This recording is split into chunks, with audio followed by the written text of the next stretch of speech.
காகபுசுண்டரை பற்றி நாம் சிந்தித்து கொண்டிருக்கிறோம். சித்தர்களில் முதன்மையான சித்தர் என்றும் காலம் கடந்தவர் என்றும் எல்லோராலும் போற்றப்படுபவர் காகபுசுண்டர். பாட்டு சித்தர் நாராயணசாமி என்று ஒரு புண்ணியவான். அவர் இன்றைக்கு வாழக்கூடிய ஒரு சித்தர். அவர் இவரை பற்றி நிறைய எழுதியிருக்கிறார். இவருடைய நூல்களில் முக்கியமானது 1000 பாடல்கள் கொண்ட ஒரு காவியம். அந்த காவியத்தில் பல செய்திகளை இவர் தெளிவாக பேசுகிறார். காகபுசுண்டர் என்பவருடைய நூல் அந்த காவியம் 1000. பல செய்திகள் இவரை பற்றி நமக்கு தெரிய இருக்கின்றன. பிரம்மத்திலே இருந்து சுயம்பாக தோன்றியவர். கடவுள் எப்படியோ அது மாதிரி அவ்வளவுதான். எப்பொழுது தோன்றினார் அதெல்லாம் தெரியாது. தோன்றியவர். காக வடிவம் எடுத்துக்கொண்டவர். வாலை பராசக்தியை வணங்கி அவளால் இரவாமை பெற்றவர். பராசக்தியின் கருணைக்கு எல்லை கிடையாது. ஓங்காரி என்பாள், அவள் ஒரு பெண் பிள்ளை, நீங்காத பச்சை நிறத்தை உடையவள், ஆங்காரியாகி ஐவரை பெற்றிட்டு கிரீம்காரத்துள்ளே இனிதமர்ந்தாளே என்பது திருமூலர் திருமந்திரம். வாலை சக்தியை வணங்கி சாகாமை பெற்றவர். வாசி என்று சொல்லக்கூடிய சாகா கல்வியை அறிந்து உணர்த்தியவர். பிரளய காலத்தில் மகாவிஷ்ணுவின் பாத சுண்டு விரலில் ஒட்டி கொண்டிருந்ததால் இவருக்கு அந்த புசுண்டர் என்ற பெயர் வந்தது.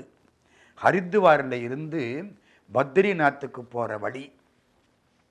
இந்த பத்ரிநாத் கேதார்நாத் போகிறவங்கெல்லாம் ரிஷிகேஷ் கும்பிட்டு ஹரித்துவார் கும்பிட்டு போகிறது உண்டு. அந்த ஹரித்துவாரில் இருந்து பத்ரிநாத்து போகிற பாதையில் நீலமலைன்னு ஒரு மலை இருக்குது. அந்த நீலமலையிலே 2 காக்கைகள் இப்பொழுதும் தவம் செய்து கொண்டிருக்கின்றன.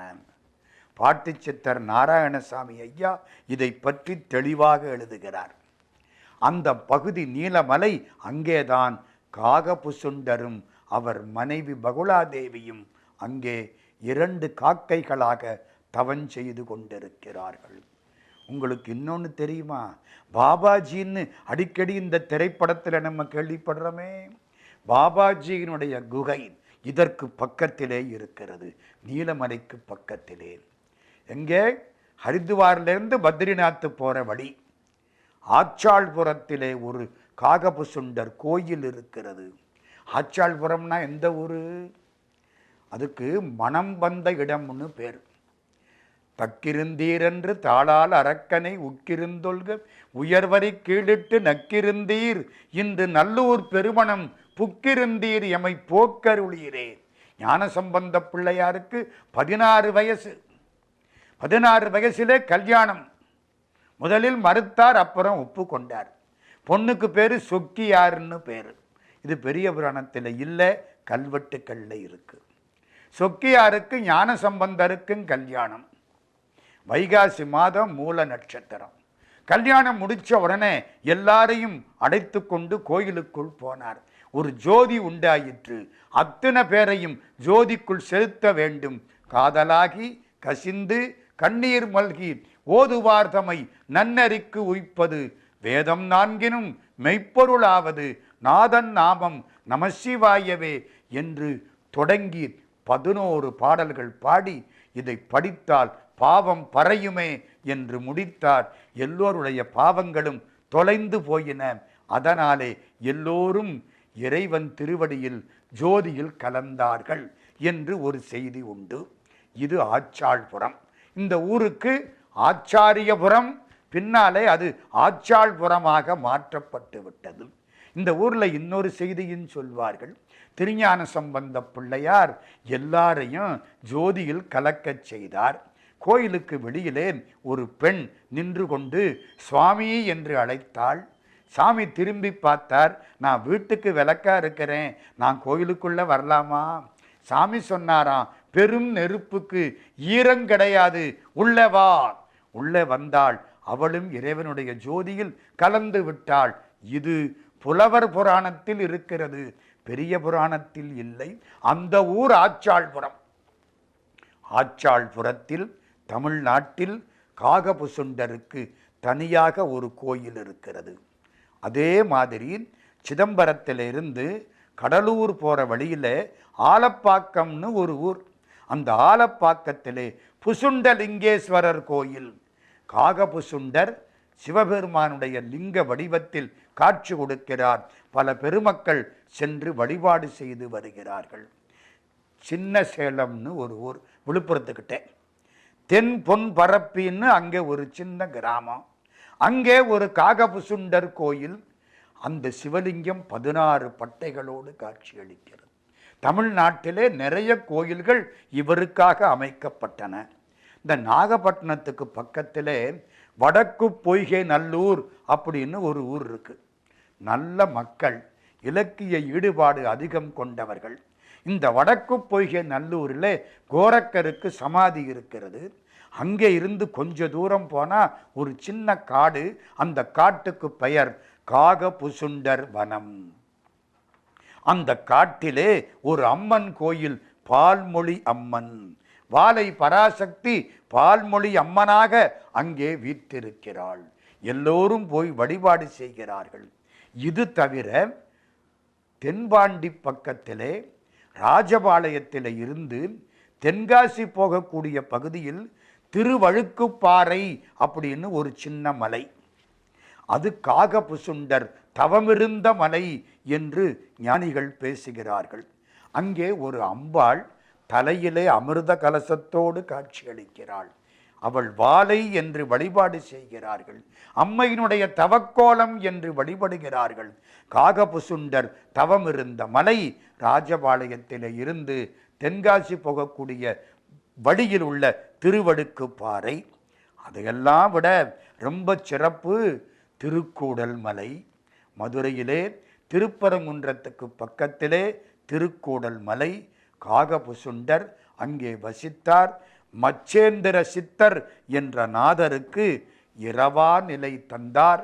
இங்கேதான் கட்டிகுளம் மாயாண்டி சுவாமிகள் வாழ்ந்தார்கள். இங்கேதான் சோமப்பா சுவாமிகள் சமாதி அடைந்தார். மதுரையிலேருந்து திண்டுக்கல் போற பாதையில நாகமலைன்னு ஒரு சின்ன கிராமம் இருக்கு. காகபுசுண்டர் தவம் செய்த தலம் என்று பேசுகிறார்கள். அங்க மேல ஒரு ஊத்து இருக்கு.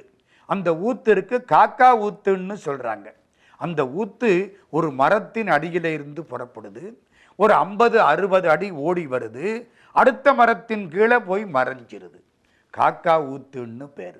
இன்றைக்கும் மதுரையில இருந்து திண்டுக்கல் செல்லக்கூடிய வழியில் நாகமலைங்கிற ஊர்ல இது இருக்கிறது. நாமக்கல்லுக்கு பக்கத்திலே கொல்லிமலைன்னு ஒரு ஊர். பல சித்தர்கள் வாழக்கூடிய இடம். கொல்லிப்பாவை என்று ஒரு பாவை இருப்பதாக நம்முடைய தமிழ் பெருமக்கள் வழிபாடு செய்த ஸ்தலம். காகபுசுண்டர் குகைன்னு ஒன்று இருக்கு கொல்லிமலையிலே. அரப்பளீஸ்வரர் கோயில். அரப்பளீஸ்வரர் கோயிலில் இருந்து ஆகாச கங்கைக்கு போகிற வழி. ஆகாச கங்கை ஒரு பெரிய அருவி. அரப்பளீஸ்வரர் கோயிலில் இருந்து ஆகாச கங்கைக்கு செல்லக்கூடிய பாதையில் ஒரு குகை இருக்கிறது. காகபுசுண்டர் குகை என்று பேசுகிறார்கள். நம்ம மாணிக்கவாசக சுவாமிகளுக்கு அருள் கிடைத்த இடம் உத்தரகோசமங்கை. பக்தரெல்லாம் பார்மேல் சிவபுரம் போல் கொண்டாடும் உத்தரகோசமங்கை ஊர் என்று பேசுகிறார் மாணிக்கவாசகர். ராமநாதபுரத்துக்கு பக்கத்திலே உத்தரகோசமங்கை. உத்தரம்னா வடக்கு, கோசம்னா உடம்பு. உடம்புல வடக்கு பக்கத்திலே தலையிலே மேலே இருக்கக்கூடிய பகுதி உத்தரகோசமங்கை என்று யோகிகள் பேசுகிறார்கள். இந்த உத்தரகோசமங்கையில் தான் மரகத நடராஜா இருக்கிறார்.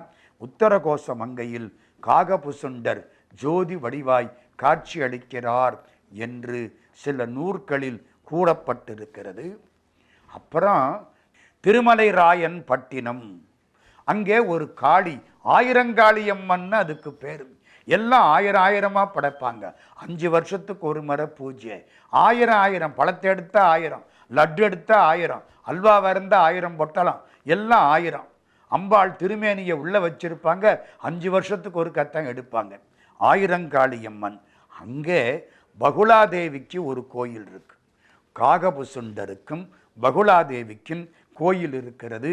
அருட்கூடம் என்று அதற்கு பெயர். நர்பவியானந்த சுவாமி அப்படின்னு ஒரு புண்ணியவான் அந்த இடத்தை கட்டி வழிபாடு செய்து சிறப்பான ஒரு தன்மைக்கு அதை கொண்டு செல்கிறார். இது திருமலராயம்பட்டணத்தில். இந்த காகபுசுண்டருக்குத்தான் எத்தனை கோயில்கள். இந்த சித்தர் எல்லா இடத்திலும் பரவி நிற்கிறார். திருவண்ணாமலைக்கு பக்கத்திலே பர்வதமலை, பர்வதமலைக்கு பக்கத்திலே பெரிய குளம், பெரிய குளத்திலே காக்கா ஆசிரமம், காக்கா ஆசிரமம். அங்கே ஒரு கோயில், ஒரு தியான மண்டபம், தருமலிங்க சுவாமி என்பவர் அதை கட்டி இருக்கிறார்.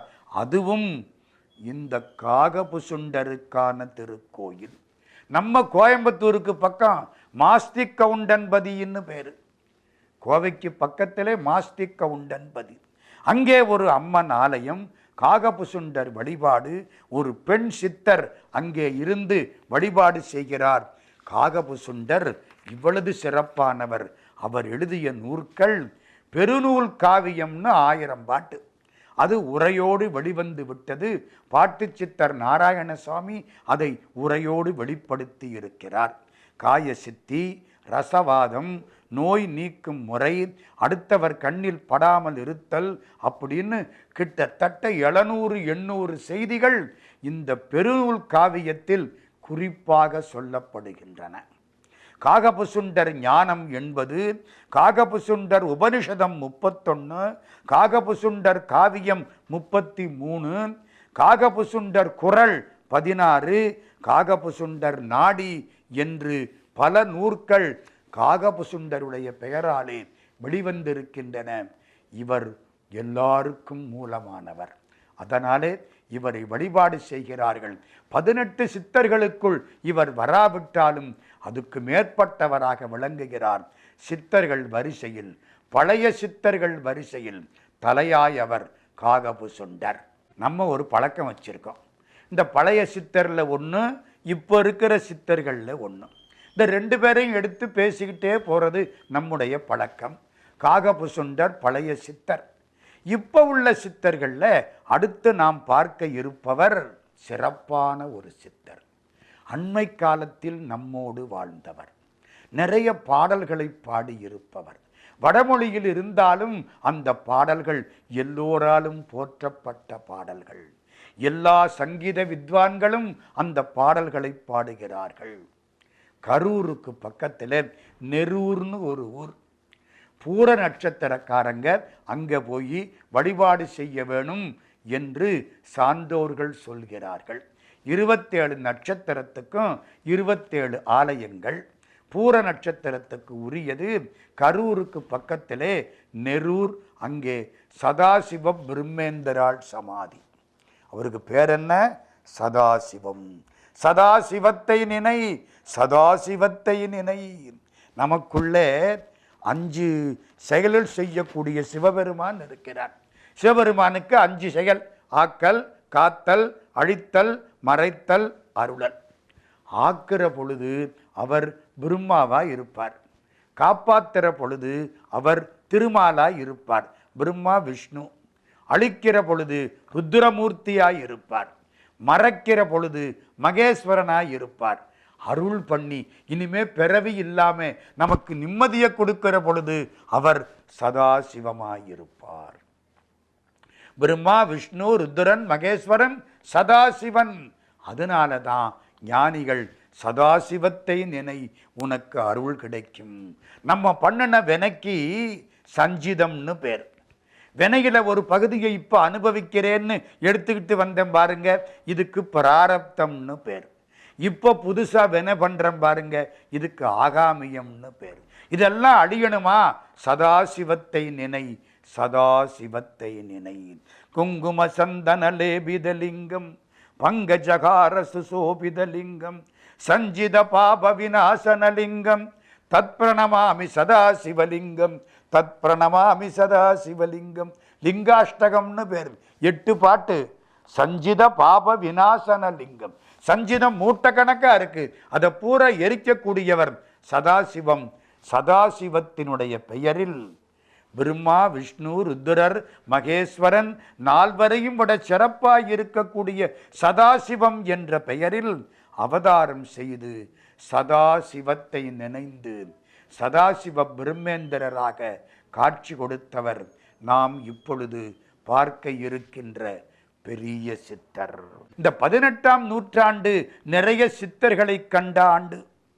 திருவிசைநல்லூர் ஸ்ரீதர வெங்கடேச ஐயாவாள் என்று ஒரு புண்ணியவான், போதேந்திர சுவாமிகள் என்று ஒரு பரமஞானி, தியாக பிரம்மம், தாயுமானவர், சதாசிவ பிரம்மேந்திராள் எல்லாரும் வாழ்ந்த காலம் 18ஆம் நூற்றாண்டு. நம்ம சதாசிவம் இப்போ அப்படி தொடங்குவோம். பிரம்மம் பின்னாலே வரும். சதாசிவம் மதுரையில் பிறந்தவர். எப்போ பிறந்திருப்பார்? 1710 ஒட்டின்னு ஒரு ஆய்வு பேசுகிறது. காலங்கள் முன்ன பின்ன இருக்கலாம். எப்படியும் 18ஆம் நூற்றாண்டு தொடக்கத்தில் பிறந்தவர் நம்முடைய சதாசிவ பிரம்மேந்திரளாக பின்னால் வர இருக்கின்ற சதாசிவம். அப்பா சோமநாத அவதானியார், ஆந்திர வைதிக பிராமணர். அம்மாவுக்கு பார்வதி அம்மையார்னு பேர். இந்த சோமநாத அவதானியார் ரொம்ப நாள் கல்யாணமே பண்ணிக்கல. அவங்க அப்பா சொன்னாராம், ஒரு குழந்தையாவது வேணும், குழந்தை வேணும்னா கல்யாணம் பண்ணிக்கணும், குழந்தை பிறந்தாத்தான் நம்முடைய ஜென்மம் கடத்தேறும், இல்லைன்னா நரகத்துக்கு போகணும், நீ கல்யாணம் பண்ணிக்கோ. ரொம்ப நாளைக்கு அப்புறம் கட்டாயத்தினாலே 30 வருஷத்துக்கு அப்புறம் கல்யாணம் பண்ணிக்கிட்டாராம். கல்யாணம் பண்ணுனா பொண்டாட்டியை பக்கத்தில் வச்சுக்கிட்டு இவர் பாடு தவத்தில் இருந்துட்டார். அந்தம்மா ஒரு நாள் கேட்டிருக்கிறா, தவத்தில் இருக்கிறீங்களே, ஒரு குழந்தை வேணுமே நமக்கு. அப்படியா? நல்ல குழந்தை பிறக்கணும்னா உனக்கும் பக்குவம் வேணும், எனக்கும் பக்குவம் வேணும், 2 பேரும் ராமநாமத்தை சொல்ல வேண்டும். அந்த அம்மாவுக்கு இருந்த பக்தி ராமநாமத்தை சொல்லத் தொடங்கினாள். புருஷனும் பொண்டாட்டியும் போட்டுக்கிட்டு ராமநாமம், வீடு முழுக்க ராமநாமம். நம்மளும் தான் சொல்கிறோம், வந்தாராம், போனாராம், இருந்தாராம், தூங்கினாராம், விழித்தாராம். அப்படி இல்லை. ராமநாமத்தை எப்போ பார்த்தாலும் ராமன் மீது பக்தி கொண்டு ராமராம ராமநாம ராமநாம தாரகம் ராமகிருஷ்ண வாசுதேவ பக்தி முக்தி தாயகம் ஜானகி மனோகரம் சர்வலோக நாயகம் சங்கராதி சேவியமான புண்ணியநாம கீர்த்தனம் என்று ராமநாமத்தை கணவனும் மனைவியும் போட்டு கொண்டு சொல்வார்கள். தூங்குற பொழுது கூட அந்த ராமநாமம் மனத்துக்குள்ளே இருக்கும். பக்குவமாயிற்று. 2 பேரும் புறப்பட்டு ராமேஸ்வரத்துக்கு போனார்கள். ராமேஸ்வர பெருமானை கும்பிட்டார்கள். அக்னி தீர்த்தத்தில் நீராடினார்கள். இவர் சொல்கிறார், பக்குவம் அடைந்து விட்டது, இப்பொழுது குழந்தை உண்டாகுமானால் அவன் மிகச்சிறந்த ஞானியாக திகழ்வான்.